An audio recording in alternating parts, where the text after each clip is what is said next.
Little fellow walking into a bar, and standing outside is a nun.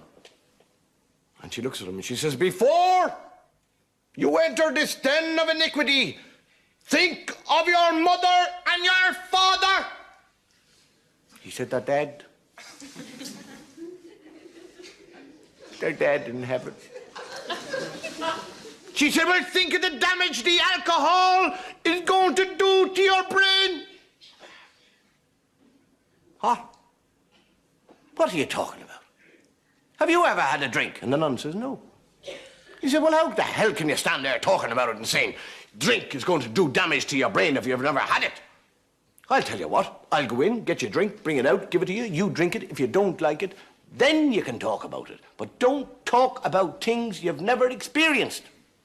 "What'll you have?" And the nun says, "I don't know." "What do ladies generally drink?" He says, "Gin." She says, "All right, I'll have a gin. But get it in a cup so nobody will notice." The fellow goes into the bar and he says, "Give us a pint of beer and a double gin in a cup." And the fellow says, "Is that bloody nun out there again?"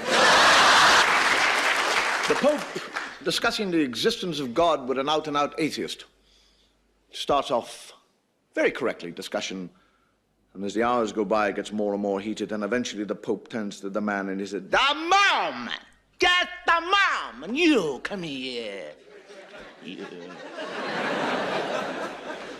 You are like a man who is totally blindfolded in a dark room looking for a black cat that is not there." The fellow said, "With all respect, Your Holiness, I think there's great similarity between us both." He said, "What do you mean, similarity?" He said, "Well, as far as I'm concerned, you are like a man who is blindfolded in a totally dark room looking for a black cat that isn't there. The only difference is that you found it."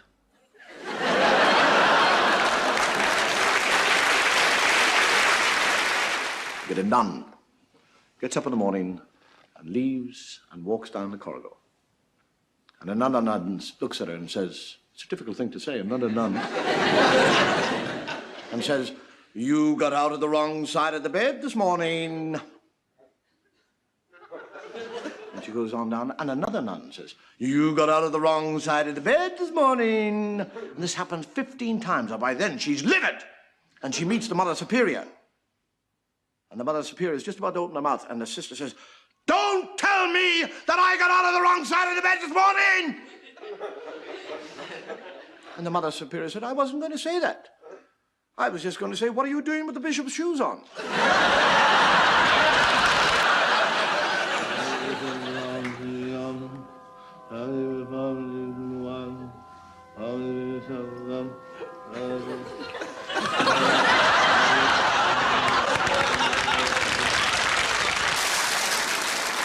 I am what you might call a practicing atheist. I'm quite happy to be an atheist because I think actually God likes atheists better. We never ask him for anything. We're not bothering him all the time saying, "Oh, God, please help me, I'm on this thing." And as a practicing atheist, there's certain things that I travel around the world, and no matter where I go, somebody called Gideon leaves me this book to read. It's an Irish book because it says it all began at the beginning.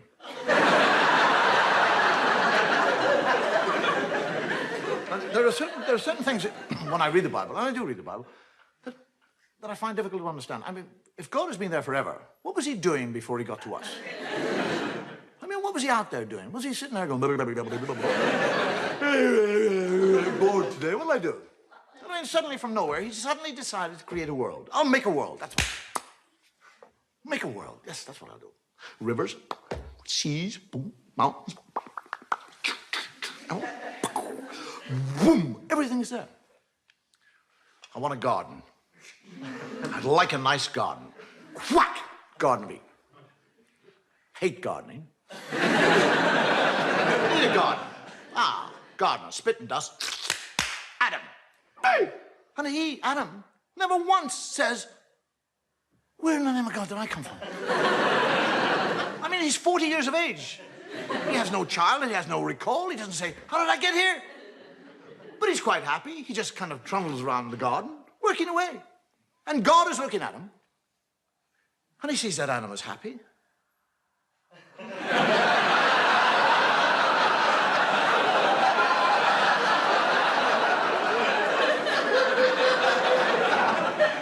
I didn't put him there to be happy. I'll put a stop to that. And God, during the night, sneaks down like a thief and steals, doesn't ask, doesn't request, steals it. His rib. And from his rib, he makes woman. And Adam wakes up in the morning, he's a real thickie. He's lying there, and there's somebody else, he doesn't say, where did you come from? How the hell did you get here? Where did you get those lumps?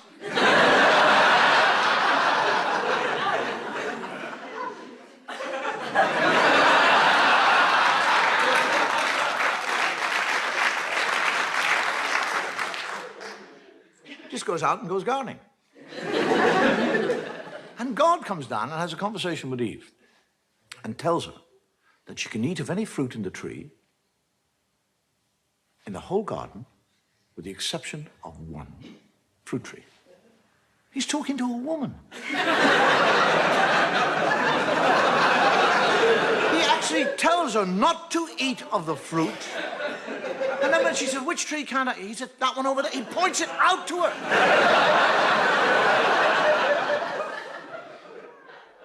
And when he goes and hides, and she sneaks up to the tree, and a snake comes down and has a conversation.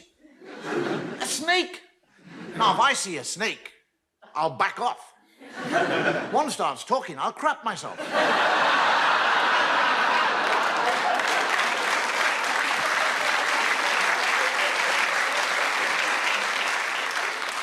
And the snake actually convinces her to eat the apple. And she eats the apple. And when she eats the apple, she learns shame.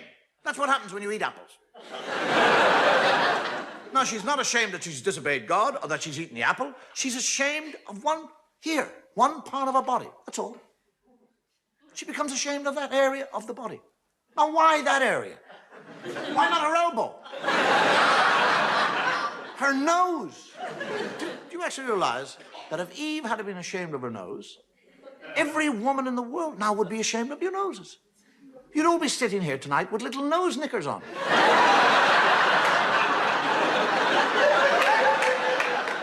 Men would be in nightclubs watching totally naked ladies with G-strings on their nose. Take them off. Oh, I saw a nose. Oh. And this is the book. This is the book that you'll go into court and place your hand upon. And swear to tell the truth, the whole truth, nothing but the truth. The first funeral I ever went to, and believe me, this is true, I was 6 years of age.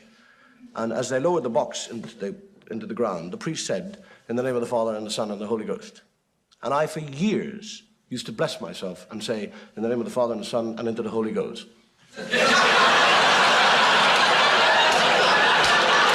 One final custom that we have in Ireland regarding death and a funeral is that only one person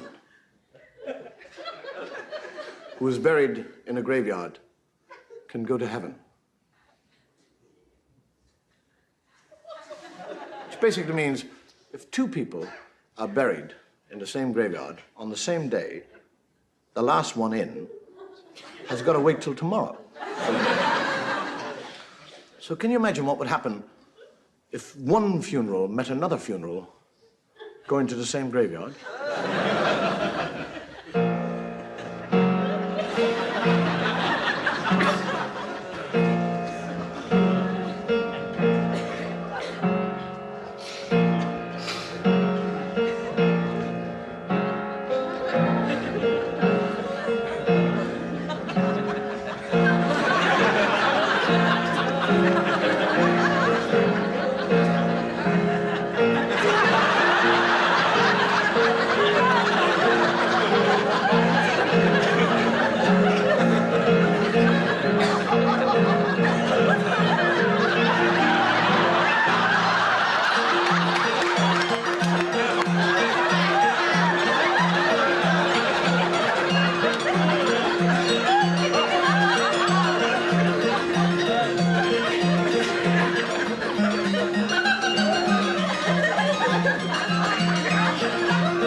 Little fella dies and goes to heaven, and St. Peter said, would you like to have a look around heaven? And the fellow, yeah, I would, actually. So they're looking around heaven. And he said, who are those people over there? He said, oh, they are the Muslims. They are Muslims there. And over there we have the Jewish people. And these are Anglicans and Hindus, Baptists. He said, why do you have this big wall here? He said, behind the wall, you see, we have the Catholics. He said, why do you have the Catholics behind the wall? He said, shh, they like to think that they're the only ones here.